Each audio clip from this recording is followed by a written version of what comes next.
കാലിക്കറ്റ് അന്താരാഷ്ട്ര വിമാനത്താവളത്തിൽ Saudi air സർവീസിന് ചിലർ തുരങ്കം വെക്കുകയാണെന്നാരോപിച്ച് മലബാർ ഡെവലപ്മെന്റ് ഫോറം പ്രതിഷേധത്തിൽ MDF നേതൃത്വത്തിൽ സൗദി എയർലൈൻസ് ഓഫീസിന് മുന്നിൽ ധർണ സംഘടിപ്പിച്ചു.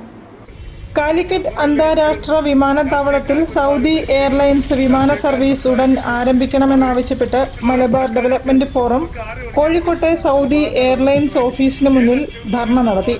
പ്രസിഡന്റ് KM ബഷീർ ഉദ്ഘാടനം ചെയ്തു.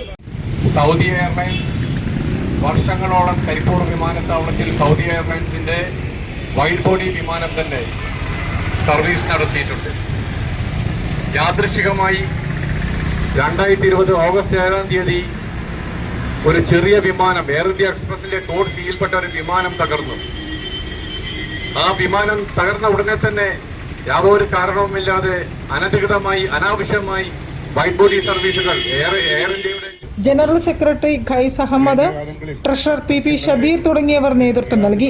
STPA ജില്ലാ vice president Abdul Jaleel Saqafi, R Jayanthakumar, KM Basheer, Riyad, Saleem Nacholi, KV Ishaq, Abdul Azeez, Zaheer Ali, Umar Farooq, Roni John, PT Subair, PKM Ahammed Shareef എന്നിവരും സംബന്ധിച്ചു.